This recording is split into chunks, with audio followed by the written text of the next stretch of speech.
To stunning strike or not to stunning strike? That is the question, but we'll get to that in a little bit. I'm Graham INSCOE, and today we're taking a look at Chadwick Wicca Brosnan VIII, a fiery Aasimar monk who is much, much more than her terrible name and halfling physicality would first imply.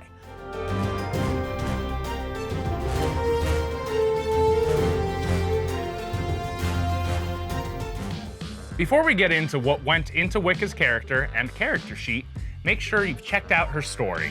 A link to her backstory video can be found in the description, as well as a link to download all of her free character sheets.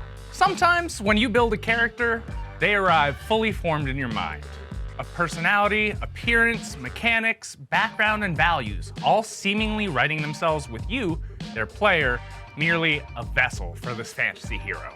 Sometimes, a character evolves over time, in bits and pieces and absurd circumstances, entirely by accident. Sometimes, hypothetically, you decide you might want to try a monk out, introduce them into a somewhat goofy but lethal setting, and watch as that monk gets taken from full HP to fully dead in the first enemy turn of their first combat. Hypothetically. From these entirely hypothetical circumstances, Chadwick Brosnan VIII was born. Wicca was immediately a vast improvement on her father, Chadwick VII, and at first, all that she really had going for her backstory-wise was that she was almost entirely unlike her father. He was grouchy and bitter, she was fiery and enthusiastic. He was more or less retired from adventuring and brawling. Wicca was always spoiling for a fight and in the start of her professional career. Chadwick VII was a halfling, open-hand monk, entirely mundane. Chadwick VIII was an ascendant dragon monk, and also an Aasimar. She was my attempt to blend the "this is my dead character's identical twin" trope with a boy named Sue. And somehow it all came together, better than anything I ever would have come up with trying to do this concept seriously. Wicca had fun quirks, well-defined short-term and more nebulous long-term motivations, and a myriad of mechanical options that made her a much more versatile combatant than her deadbeat father ever could have been. And with such a well-defined character, it was beyond simple to move her, her story, and her motivations into a more traditional fantasy setting in the format we present you with today. Chadwick Brosnan VIII carries a chip on her shoulder as large and unwieldy as her given name is. But her time training with the monks of the Platinum Dragon has taught her to channel her explosive nature and drive to prove herself into a fiery focus, tapping into draconic energies to infuse her strikes with elemental force and channel various draconic attributes to enhance her abilities. Like most monks, Wicca thrives as a skirmisher and occasional off-tank, relying on high mobility, relatively high armor class, and evasion to avoid taking damage while throwing out several strikes per round of combat. As an Aasimar, Wicca can throw a little more damage into her combat and adds a bit of once-per-day healing to her toolkit, among other things like dark vision and resistance to both radiant and necrotic damage. And of course, from level 5 onward, Wicca gains access to Stunning Strike. And while we'll get into the pros and cons of Stunning Strike once we get to the character sheet itself, it puts some of the best crowd control in the game into the palm of Wicca's hand. Or at the end of her fist, or her kneecap, or elbow. Sometimes, playing martial characters can feel a little more limited than spellcasters in combat, with fewer dynamic choices available. Monks are no exception to this, but in addition to building Wicca with the intent of expanding her mobility, offensive, and support capabilities, there are a few simple things to keep in mind while approaching combat with a monk, or with any martial class, that can ensure that it feels good to play your character in combat, even alongside characters that are summoning eldritch horrors and chain lightning to tackle their problems. I'm Graham, king of the run-on sentence. The first thing to always do is have a firm idea of just how your character fights, and then incorporate it into how you describe your attempts to strike and outmaneuver your foes. In Wicca's case, she is highly agile and has the added benefit of adding draconic force and limited energy attacks to her strikes. She is also about 2'11". As such, she relies heavily on being a very dynamic fighter, darting around her foes and looking for ways to take advantage of her mobility and speed. Try to avoid spending a full minute monologuing before each of your 4 attacks in a turn, but don't be afraid to get a little creative. Instead of just announcing, "I make 2 attacks," hit the table with a, "I try to kick his knee in and step off of his leg to throw my own knee under his jaw," or "I jump off the pillar and throw 2 kicks at their chest." Short, direct descriptions of what you're attempting to do and of what this combat looks like in your mind's eye help the game feel more dynamic and involved for the Monk's player and for the DM and the table at large. It also helps everybody remember that turns are more or less just abstractions for roughly 6 seconds of combat. If you think of attacks being rolled as being the strikes and maneuvers that have a chance of doing real damage, and as being a part of a much more dynamic series of dodges, feints, and parries, it helps players better get into their characters' heads and to enjoy combat on more than a level of pieces on a grid or narrative from the DM.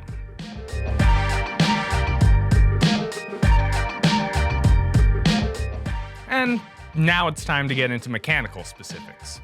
As mentioned previously, despite her halfling size and physical features, Wicca is nevertheless an Aasimar, and her character sheet reflects as such.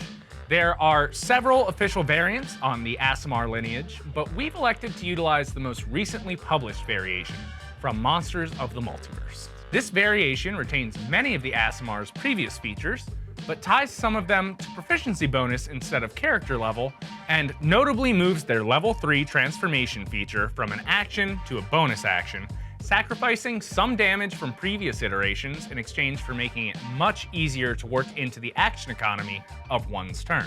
Wicca's ability scores are pretty straightforward. Dexterity ties into a monk's martial arts and unarmored defense features, and is far and away their most essential ability score as a result, as it affects their damage, their chance to hit, and their armor class amongst all the other benefits to a high dexterity. A monk's wisdom ties into their armor class as well, and additionally determines the saving throw enemies have to roll against for any of the monk's abilities. Both of these abilities are then starting at scores of 16 or +3 modifiers. Everyone needs some constitution, and as one of the only martial classes with a D8 hit die, monks have a much lower maximum HP threshold than fighters, barbarians, or paladins do.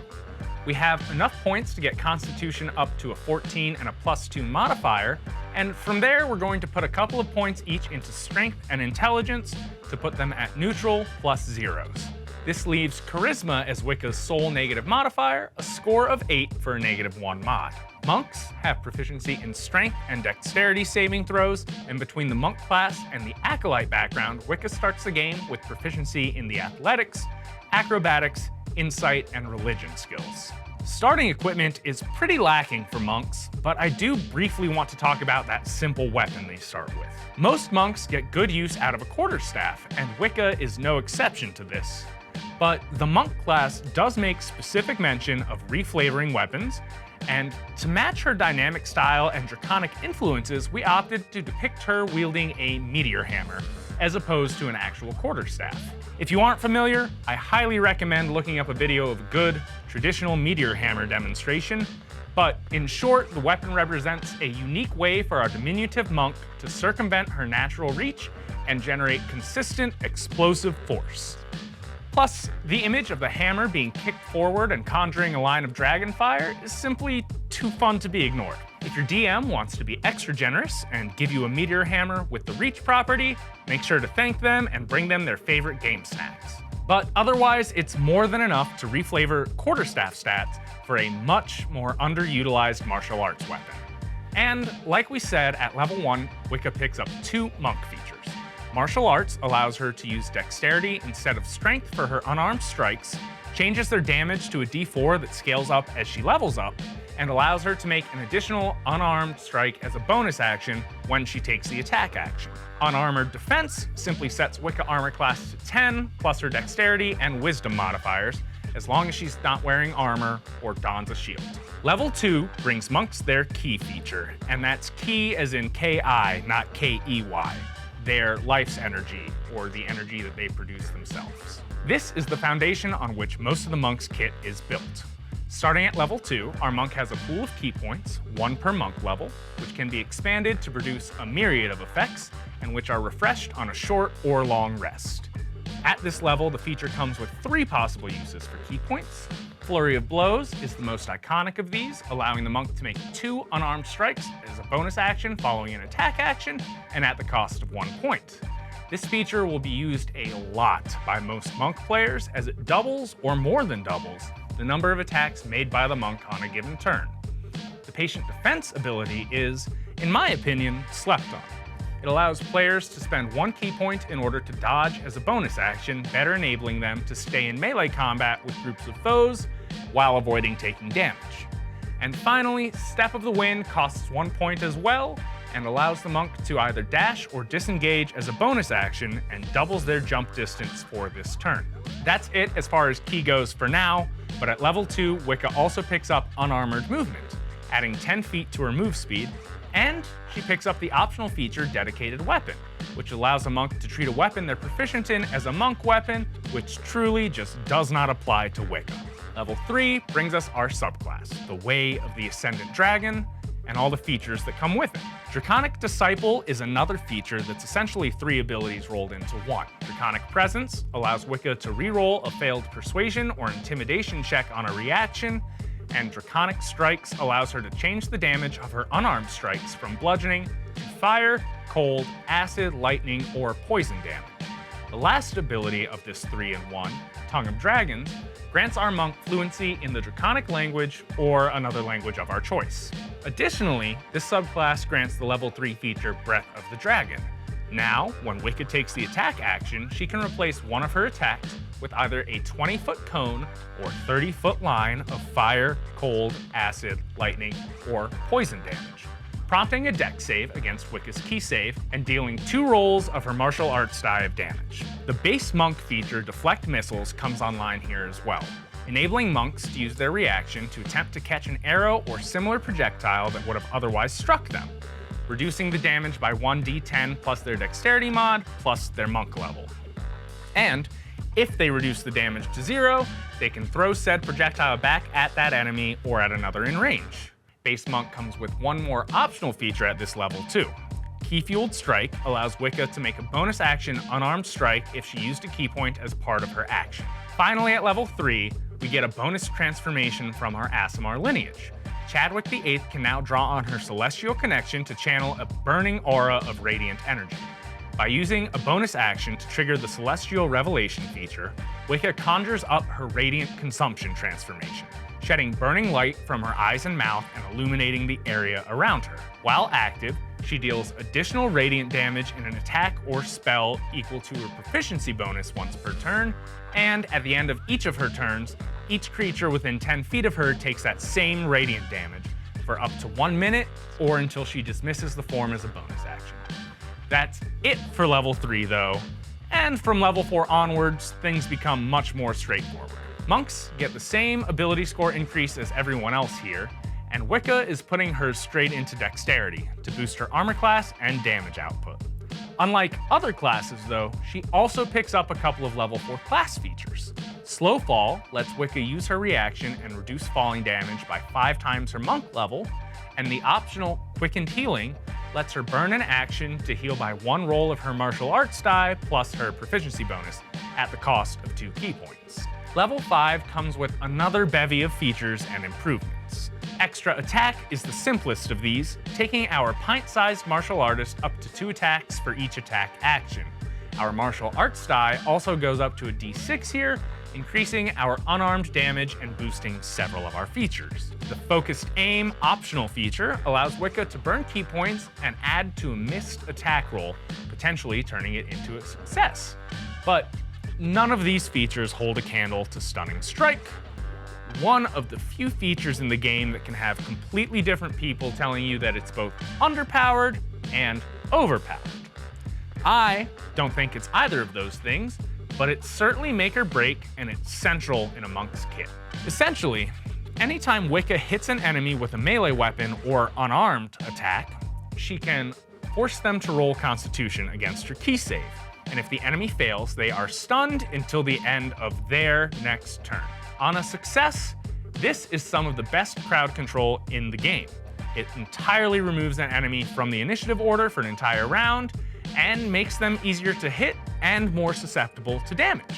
However, many enemies, especially in mid to high tiers of play, have good or great constitution saving throws, and since each stun attempt costs 1 key point, players can easily burn 5 key points to end up with 4 failed stun attempts, or else feel pressured to hoard their key points in case they find an enemy that needs to be stunned, whatever the cost.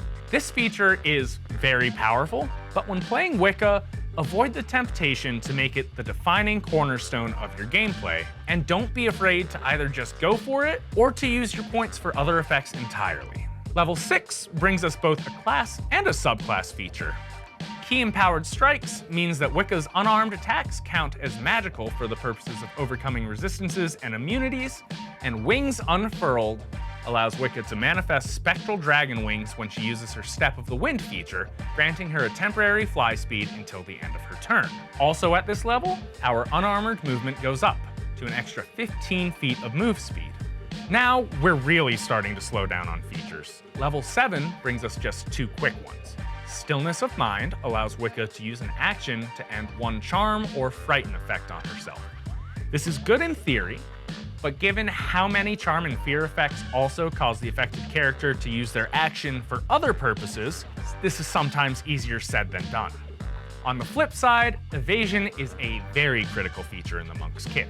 Anytime Wicca rolls a dexterity throw to take half damage from a spell or effect, she now takes half damage on a failed save and no damage at all when she succeeds on the roll. Level 8 is another ability score increase, and to maximize her skirmisher capabilities, we're adding the mobile feat to her arsenal. It adds another 10 feet to her move speed, which is now at 55 feet per round and counting, and allows her to ignore difficult terrain while dashing, and most importantly, prevents opportunity attacks by any creature she makes a melee attack roll against, regardless of whether the attack hits or misses. The applications of this last bit are niche, but numerous. By disabling opportunity attacks by creatures she engages with, Wicca can now dart across the battlefield, attempting to stun multiple targets or to disrupt the concentration of multiple spellcasters, without risking leaving herself in a vulnerable position should her attacks fail. Level 9 is almost a dead level, but unarmored movement improves again here, allowing Wicca to now run across vertical and liquid surfaces for so long as she remains moving. And finally, at level 10, we pick up another 5 feet of move speed, and Purity of Body renders Ms. Brosnan immune to all poison and disease. Hopefully that gave you a good idea of how to get the most out of Wicca and of monks in general, because that just about does it for our how-to. Fiery and determined, small in size but big in heart, Chadwick Brosnan VIII develops from a diminutive brawler to a wickedly fast skirmisher and damage dealer, running laps around the battlefield and engaging in bursts of intense melee combat. Punching well above her weight class, empowered with draconic energy and celestial fury, Wicca is a fun-sized package of passion for life and determination to be better, and we hope you find room for her at your own tables.